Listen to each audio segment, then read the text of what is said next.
अस्सलाम वालेकुम जी। उम्मीद करता हूँ आप सब खैरियत से होंगे। आज हमने जो मैथ 9th क्लास की न्यू बुक आई है मैथ की, उसका एक्सरसाइज 1.1 का सवाल नंबर 1, उसके जो लास्ट दो पार्ट रह गए थे वो इस वीडियो में कवर करेंगे और आगे सवाल नंबर 2 स्टार्ट करेंगे। तो सबसे पहले एक्सरसाइज लिखते हैं। एक्सरसाइज आप लोगों की है जी, एक्सरसाइज 1.2 है। इसका हमने सवाल नंबर 1 करना है। सवाल नंबर 5 हमारे पास है √3 माइनस √2 डिवाइडेड बाय √3 प्लस √2। इस सवाल को जो है वो हमने आज सॉल्व करना है। मैंने आपको लास्ट वीडियो में बताया था। अभी सबसे पहले आप क्या करेंगे, नीचे से इन वैल्यूज को आपने खत्म करना है। उसके लिए क्या करना है, यहाँ पे आप लिखेंगे √3 माइनस √2 डिवाइडेड बाय √3 प्लस √2। अब नीचे वाली रकम का आपने कॉन्जुगेट लेना है। कॉन्जुगेट मैंने आपको बताया था, दरमियान में जो भी साइन होता है उसको आपने चेंज कर देना है। तो यहाँ पे प्लस है तो यहाँ पे पास आ जाएगा √3 माइनस √2 डिवाइडेड बाय √3 माइनस √2। जिस नंबर को आपने ऊपर मल्टीप्लाई किया उसी नंबर को नीचे भी मल्टीप्लाई करना है। इसके बाद इन दोनों वैल्यूज को जब मल्टीप्लाई करेंगे तो यहाँ पे आप गौर करें तो √3 माइनस √2 है, मल्टीप्लाई √3 माइनस √2। दोनों वैल्यूज एक जैसी हैं तो इसको मैं एक दफा लिख के उसकी पावर जो है वो 2 लिख सकता हूँ। फिर डिवाइडेड बाय, तो यहाँ पे आपका फार्मूला बन रहा है a प्लस बी और a माइनस बी। तो यहाँ पे पास आ जाएगा √3 का स्क्वायर माइनस √2 का स्क्वायर। फिर इसके बाद इसको थोड़ा मजीद सॉल्व करते हैं। अब यहाँ पे आपका एक फार्मूला यूज हो रहा है a माइनस बी होल का स्क्वायर। फर्स्ट पहले √3 जो है जो a है और √2 जो है वो b है। तो जैसे इसका फार्मूला ऊपर करेंगे तो यहाँ पे आपका आ जाएगा a square plus b square minus 2ab। तो इस फार्मूले को ओपन करते हैं। अब फार्मूले में जहाँ पे a लिखा हुआ है वहां पे आपने लिखना है √3 और जहाँ पे भी b लिखा हुआ है वहां पे √2 लिखेंगे। तो पहला देखिए क्या लिखा हुआ है, a का स्क्वायर, तो यानी √3 का स्क्वायर आ जाएगा। फिर प्लस वहां पे लिखा है जी b का स्क्वायर, तो यहाँ पे पास आ जाएगा √2 का स्क्वायर। फिर माइनस 2, a और b को इकट्ठा साथ लिखा हुआ मतलब इन दोनों को मल्टीप्लाई करना है, तो यहाँ पे आ जाएगा √3 मल्टीप्लाई √2। फिर डिवाइडेड बाय, फिर ये स्क्वायर जो है ये स्क्वायर रूट से कैंसिल हो जाएगा, ये भी स्क्वायर रूट से कैंसिल हो जाएगा। अब यहाँ पे पास बच गया 3 माइनस 2। अब आगे ये सॉल्व करते हैं इसको। ये स्क्वायर रूट को कैंसिल कर देगा, ये भी स्क्वायर रूट को कैंसिल कर देगा, तो यहाँ पे बचेगा 3 प्लस 2 माइनस, अब दो स्क्वायर रूट जब आपस में मल्टीप्लाई हो रहे हो तो उसको हम एक ही स्क्वायर रूट के अंदर लिख सकते हैं। तो यहाँ पे आ जाएगा √3 मल्टीप्लाई 2 डिवाइडेड बाय 3 माइनस 2 कितना होता है जी, 1 होता है। फिर उसके बाद 3 प्लस 2 हमारे पास हो गया 5 माइनस 2 अंडर रूट, और 3 को 2 से मल्टीप्लाई करने से 6 आ जाएगा और नीचे हम जो है 1 नहीं लिखते। तो यही जो है आपका आंसर है। अब आगे हम इसका पार्ट नंबर 6 करते हैं। क्वेश्चन नंबर 1 का छठा पार्ट है। सवाल हमारे पास है 4√3 डिवाइडेड बाय √7 प्लस √5। तो आगे कहते हैं एक दफा सवाल को आपने एज इट इज नीचे लिखना है और नीचे वाले रकम का सेंटर वाला साइन चेंज करके यानी इसका कॉन्जुगेट लेके ऊपर और नीचे मल्टीप्लाई कर देंगे। तो यहाँ पे √7 माइनस √5 डिवाइडेड बाय √7 माइनस √5 आ जाएगा। फिर इसके बाद आपने क्या करना है, इन दोनों को मल्टीप्लाई करना है। तो मल्टीप्लाई करने के बाद 4√3 मल्टीप्लाई √7 माइनस √5 आ जाएगा और नीचे आपके पास a plus b a minus b वाला फार्मूला बन रहा है। तो वहां पे आप लिख देंगे 7 का स्क्वायर माइनस √5 का स्क्वायर आ जाएगा। फिर इसके बाद ऊपर वाली वैल्यू फिलहाल सेम रहेगी और डिवाइडेड बाय ये स्क्वायर रूट को कैंसिल कर देगा और ये भी स्क्वायर रूट को कैंसिल कर देगा। तो यहाँ पे हमारे पास बचेगा 7 माइनस 5। फिर उसके बाद 4√3 मल्टीप्लाई √7 माइनस अंडर रूट 5 क्या वो एज आ जाएगा, डिवाइडेड बाय 7 में से 5 को माइनस कर दें तो आंसर 2 आएगा। यहाँ पे 2 जो है 4 से कैंसिल हो जाएगा, 2 अंदर 2 और 2 टू द 4, तो यहाँ पे आंसर आ गया 2 अंडर रूट 3 और multiply under root 7 minus under root 5। तो ये जो है ये आपका आंसर है। उम्मीद करता हूँ आपको पहले सवाल की समझ आ गई होगी। चलिए आगे सवाल नंबर 2 स्टार्ट करते हैं। एक्सरसाइज 1.2 का सवाल हमारे पास है सिंपलीफाई द फॉलोइंग। अब हमने कुछ लॉ पढ़े थे, वो लॉ जो है यहाँ पे हम अप्लाई करेंगे। अब पहला सवाल है हमारे पास है 81 डिवाइडेड बाय 16 और उसकी होल की पावर है -3 डिवाइडेड बाय 4। सबसे पहले हम इस पावर को जो है वो प्लस में चेंज करते हैं। अब प्लस में कैसे चेंज करेंगे, आप 16 को ऊपर ले जाएं और 81 नीचे आ जाएगा और पावर जो है वो आपकी +3 डिवाइडेड बाय 4 आ गई। ठीक है, इसी तरह आप जो है अगर किसी की सवाल की पावर माइनस में हो तो आप उसको बटे को जो है वो सवाल को ऊपर नीचे करके ये इसको प्लस में चेंज कर सकते हैं। अब उसके बाद आपने क्या करना है, हमने एक लॉ पढ़ा था इंसिडेंट का कि आप पावर को है वो अलग अलग लिख सकते हैं। तो यहाँ पे आ जाएगा 16 की पावर 3 डिवाइडेड बाय 4 और 81 की पावर 3 डिवाइडेड बाय 4। अब मुझे ये पावर खत्म करनी है, किसी तरह इसको सॉल्व करना है, तो क्या करूँगा मैं एलसीएम लूंगा 16 का। अब 16 किस टेबल पे जाता है, 16 जाता है 2 के टेबल पे। तो यहाँ पे छोटा टेबल आपने लिखना है, तो 2 का टेबल पढ़ेंगे आपके पास 16 है, तो 2 8 का 16 होता है। फिर दोबारा 2 का टेबल पढ़ेंगे आपके पास 8 है, तो 2 4 का 8। फिर उसके बाद दोबारा 2 का टेबल पढ़ेंगे आपके पास 4 है, तो 2 2 का 4। फिर दोबारा 2 का टेबल पढ़ेंगे आपके पास 2 आए, तो 2 1 का 2 हो गया। तो यहाँ पे देखिए 2 कितनी दफा आया है, 4 टाइम आया है। तो आप यहाँ पे लिख सकते हैं 2 की पावर 4 और होल की पावर 3 डिवाइडेड बाय 4। फिर डिवाइड 81 का भी एलसीएम लेंगे। अब आप 3 का टेबल पढ़ेंगे, या तो 8 है या उससे कोई छोटी रकम आ जाए। तो 3 के टेबल पे 3 2 दा 6 होता है। बाकी जो 2 नंबर बच गए हैं उसको आप 1 का जो है वो कैरी दे दें। तो ये 1 सॉरी ये 2 और 1 जो है वो क्या बन गया 21।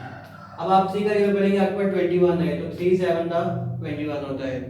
फिर इसके बाद 3 का टेबल पढ़ेंगे, आपके पास 27 है, 7 है, तो 3 9 का 27। फिर दोबारा 3 का टेबल पढ़ेंगे, आपके पास 9 है, तो 3 3 का 9 और 3 1 का 3 आ गया। अब यहाँ पे देखिए 3 की कितने दफा लिखा हुआ है, 4 टाइम। तो यहाँ पे 3 की पावर 4 आ जाएगा और बाई जो होल की पावर है वो 3 डिवाइडेड बाय 4 है। अब देखिए ये वाली पावर 4 ये 4 जो है सेम है, तो ये कैंसिल हो जाएंगी। बाकी यहाँ पे पास बच गया 2 की पावर 3 और डिवाइडेड बाय 3 की पावर 3। 2 की पावर 3 का मतलब है कि आपने 2 को जो है वो 3 दफा मल्टीप्लाई करना है। तो 2 टू द 4 और 4 टू द 8, यानी 2 की पावर 3 का आंसर क्या आएगा 8 आ गया। डिवाइड, अब 3 की पावर 3 ले लें, 3 को 3 दफा लिख लें, 3 3 का 9 और 9 3 का 27। क्वेश्चन नंबर 2 का सेकंड पार्ट हमारे पास है 3 divide by 4 -2 divide 4 divide by 9 whole की पावर 3 है मल्टीप्लाई 16 डिवाइडेड बाय 27 आ जाएगा। अब आपने क्या करना है, सबसे पहले ये माइनस की पावर जो है इसको प्लस में करेंगे। तो प्लस में कैसे होगी, आप 4 को ऊपर ले जाएं और 3 को नीचे ले आए, तो पावर आपके पास होगी प्लस का 2। फिर उसके बाद डिवाइड 4 किसका स्क्वायर है, तो 4 स्क्वायर बनता है जी 2 का, तो यहाँ मैं 2 का स्क्वायर लिख दिया। डिवाइडेड बाय यहाँ पे 9 किसका स्क्वायर है, 9 स्क्वायर है जी 3 का, तो यहाँ पे 3 का स्क्वायर आ गया। और होल की पावर मैं दोनों की अलग अलग कर रहा हूँ। फिर मल्टीप्लाई, तो यहाँ पे 16 लेना है आप, तो यहाँ पे देखिए हमने 16 का एलसीएम लिया था, तो क्या आया था 2 की पावर 4 आया था। डिवाइडेड बाय 27 का भी लेंगे, तो यहाँ से 27 से काउंट करें तो 1 2 3 है, तो यहाँ पे 3 की पावर 3 आ जाएगा। अब उसके बाद थोड़ा मजीद सिंप्लीफाई करते हैं, तो यहाँ पे 4 है, तो 4 यानी 2 का स्क्वायर हो जाएगा, और यहाँ पे भी इसकी पावर ऐसे कर देते हैं, और यहाँ पे 3 की पावर 2 आ जाएगा। फिर उसके बाद डिवाइड को मैं चेंज कर रहा हूँ मल्टीप्लाई में। जैसे ही मल्टीप्लाई में चेंज करूंगा तो ये वाली रकम ऊपर चली जाएगी, यानी 3 का स्क्वायर। टू थ्री का सिक्स होता है, तो 3 की पावर 6 ऊपर और 2 की पावर 6 जो है वो नीचे आ जाएगा। अब 2 की पावर 6 कैसे आया, 2 को 3 से मल्टीप्लाई करते हैं 6 आ जाएगा। फिर उसके बाद मल्टीप्लाई 2 की पावर 4 और डिवाइडेड बाय 3 की पावर 3। अब हमने एक फार्मूला पढ़ा था कि अगर दो वेरिएबल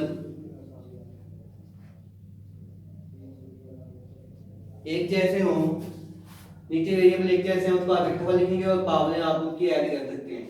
तो यहाँ पे भी आपने सेम वही काम करना है। यहाँ पे अगर आप गौर करें तो यहाँ पे ये 3 है और ये भी 3 है, तीनों मल्टीप्लाई हो रहे हैं, तो इनकी बेसिस जो है वो एक जैसी हैं, तो उनको आप क्या कर सकते हैं, 3 को आप एक दफा लिख सकते हैं, उनकी जो पावर है वो ऐड हो सकती है। तो यहाँ पे आ जाएगा 2 + 3 और मल्टीप्लाई यहाँ पे 2 की पावर 6 ऐसे आ जाएगा। तो ऊपर भी देखिए अगर 2 टू द 4 होता है और यहाँ पे 2 है, यहाँ पे 2 है, तो यहाँ मैं लिख सकता हूँ 2 को एक दफा और पावर जो है वो ऐड हो जाएगी, तो 2 टू द 4, तो यहाँ पे आ जाएगा 4 + 4 और मल्टीप्लाई 3 की पावर 6 आ जाएगा। अब उसके बाद आपने क्या करना है, इन पावर को ऐड करते हैं, यहाँ पे 2 की पावर 8 मल्टीप्लाई 3 की पावर 6 डिवाइडेड बाय 3 कितना हो जाएगा 5 हो जाएगा और मल्टीप्लाई 2 की पावर 6 है। अब आपको क्या करना है, इन दोनों वैल्यूज को उठा के ऊपर लेके जाना है। जैसे ही ऊपर लेके जाएंगे तो इनकी जो प्लस की पावर है ये ऊपर जाके माइनस में हो जाएगी। तो यहाँ पे 2 की पावर 8 मल्टीप्लाई 3 की पावर 6 मल्टीप्लाई ये 3 की पावर 5 है प्लस 5 है, ऊपर जाके क्या हो जाएगा -5। तो उसके बाद यहाँ पे प्लस का 2 की पावर है +6, ऊपर जाके हो जाएगा 2 की पावर -6। अब देखें 2 और 2 इनके बेसिस एक जैसी हैं, इसको एक दफा लिखेंगे, पावर ऐड कर देंगे, तो यहाँ पे आपके पास आ जाएगा 8 - 6। फिर मल्टीप्लाई 3 की भी बेसिस सेम है, तो इसको भी ऐड कर देंगे, तो यहाँ पे आ जाएगा 6 - 5। अब 8 में से 6 किए तो बाकी कितने बचे, बाकी बात आपके पास बच गया 2 मल्टीप्लाई 6 में से 5 माइनस कर दें तो यहाँ पे 3 की पावर 1 आता है और ऊपर हम बात नहीं लिखते। अब 2 की पावर 2 ले जाएंगे तो आपके पास बराबर होता है 4 के, यानी आप 2 को 2 से मल्टीप्लाई करते हैं तो 4 आ जाएगा। फिर मल्टीप्लाई 3 आप पहले से आ जाएगा, दोनों को मल्टीप्लाई करेंगे तो आंसर आपके पास आ जाएगा 12। तो ये आपका है सेकंड सवाल का आंसर। उम्मीद करता हूँ आपको सवाल की समझ आई होगी। नेक्स्ट जो है वो इसका थर्ड पार्ट करते हैं। थर्ड पार्ट हमारे पास है 0.027, इसकी होल की पावर है -1 डिवाइडेड बाय 3। तो सबसे पहले मैं यहाँ से ये पॉइंट जो है इसको खत्म करता हूँ। तो पॉइंट कैसे खत्म होगा, आप पॉइंट को जैसे ही खत्म करेंगे नीचे 1 आ जाएगा, पॉइंट के बाद कितनी वैल्यूज है 3 है, तो यहाँ पे आप 3 0 लगा देंगे और ऊपर आपके पास 27 आ जाएगा ऐसे। फिर उसके बाद होल की पावर आपके पास है -1 डिवाइडेड बाय 3। अब मैंने आपको कहा था पावर को आपने हमेशा पॉजिटिव रखना है, तो ये -1 है, तो जब इसको आप उल्टा करेंगे 1000 ऊपर चला जाएगा और 27 नीचे आ जाएगा, तो यहाँ पे आपके पास बन जाएगा 1 डिवाइडेड बाय 3, माइनस खत्म हो जाएगा। अब आपने क्या करना है, 1000 का एलसीएम लेना है और 27 का एलसीएम लेना है। तो 1000 का लेते हैं, मैं पहले टेबल से ले रहा हूँ तो मैं 3 वैल्यूज में आंसर खत्म करना है, तो यहाँ पे मैं लिख देता हूँ 10 10 होता है, बाकी ये 2 0 बच गए तो 0 जो है वैसे आ जाएंगे। फिर उसके बाद दोबारा 10 की टेबल पे, तो 10 10 का 100 होता है, तो यहाँ पे 10 आ गया। फिर उसके बाद 10 1 का 10, फिर उसके बाद 27 का हमने एलसीएम यहाँ पे लिया हुआ है यहाँ से, तो यहाँ पे 3 की पावर 3 आ जाएगा, तो यहाँ पे आ जाएगा 10 की पावर 3, इनकी पावर भी अलग कर देता हूँ, और नीचे आ जाएगा 3 की पावर 3 और यहाँ पे आ जाएगा 1 डिवाइडेड बाय 3। ये 3 से कैंसिल और ये वाला 3 से कैंसिल हो गया, तो आंसर आपके पास आ गया 10 डिवाइडेड बाय 3। तो 10 डिवाइडेड बाय 3 आ गया है। अब आपने एक बात याद रखनी है, आपने ये भी साथ साथ चेक करना है प्रॉपर है या इनप्रॉपर है। अब प्रॉपर इनप्रॉपर क्या होता है, अगर बटे के ऊपर वाली वैल्यूज अगर बड़ी हो और नीचे छोटी हो तो वो आपका होता है इनप्रॉपर, और अगर नीचे वाली बड़ी हो ऊपर वाली छोटी हो तो वो होती है प्रॉपर। तो ये इनप्रॉपर है, इसको प्रॉपर बनाना पड़ेगा। अब प्रॉपर कैसे बनेगा, आपने क्या करना है, 10 को 3 पर डिवाइड करना, यहाँ पे आ जाएगा, यहाँ पे मैंने लिख दिया 10 को अंदर और 3 को बाहर। अब 3 का टेबल आपने पढ़ना है, आपके पास आंसर जो है वो 10 आई है, उससे कुछ छोटी रकम आ जाए तो 3 3 का 9 होता है, और यहाँ पे 10 में से 9 को माइनस करेंगे तो 1 आएगा। अब इसमें आप इसको जो है वो लिखने का एक फार्मूला होता है, वो फार्मूला क्या है, फार्मूला आपके पास है क्वेश्चन को हम क्यू से लाइक करते हैं, प्लस यहाँ पे आ जाएगा रिमाइंडर को हम आर से लिखेंगे, और नीचे आपके पास आएगा डी रिप्रेजेंट करता है डिवाइजर को। अब डिवाइजर, अब उसमें हम बताएं इसमें जो है क्वेश्चन कौन सा है, रिमाइंडर कौन सा है और डिवाइडर कौन सा, वो हम देखते हैं। तो जिससे हम डिवाइड करते हैं वो आपका डिवाइजर हो गया, और जो डिवाइड हो रहा है वो आपका हो गया डिवाइडेड, और जो आपका आंसर आया है वो क्वोशिएंट हो गया, और जो आपकी रकम बच गई है वो आपका रिमाइंडर हो गया। तो इसको इस फार्मूले को यूज करते हुए हमने यहाँ पे रकमें लगानी है। तो क्वेश्चन में हमारे पास क्या है 3, तो यहाँ पे आ जाएगा 3 प्लस, अगर आप नाम ही लगाए तो चलेगा, फिर उसके बाद रिमाइंडर हमारे पास क्या है 1 है, तो यहाँ 1 लिखेंगे डिवाइडेड बाय, फिर उसके बाद हम लिखेंगे डिवाइजर हमारे पास क्या था 3, तो यहाँ पे आपके पास 3 आ गया। ये जी है आपका आंसर। उम्मीद करता हूं आपको काफी समझ आई होगी। आगे जो है इसका हम 4 पार्ट करते हैं। चलिए आगे जो है हम सवाल नंबर 4 स्टार्ट करते हैं। सवाल नंबर 4 हमारे पास है स्क्वायर रूट x की पावर 14 y की पावर 21 मल्टीप्लाई z की पावर जो है वो 35 है, और नीचे आपके पास है y की पावर 14 और z की पावर 7। तो सबसे पहले आप क्या करेंगे, आपका अंडर को डायरेक्ट आ गया, ये तो प्लस की y की पावर 14 और z की पावर 7 है, इसको ऊपर ले जाएं, और आपको पता है जैसे ही पावर को बढ़ने से ऊपर लेके जाते हैं तो पावर जो है वो माइनस में चली जाती है। ऊपर वाली रकम आपकी सेम आ जाएगी, x की पावर 14 मल्टीप्लाई y की पावर 21 मल्टीप्लाई z की पावर 35 और मल्टीप्लाई y की पावर 14 है, ऊपर जाके y की पावर -14 हो जाएगा, मल्टीप्लाई फिर यहाँ पे z की पावर 7 है, ऊपर जाके हमारे पास हो जाएगा z की पावर -7।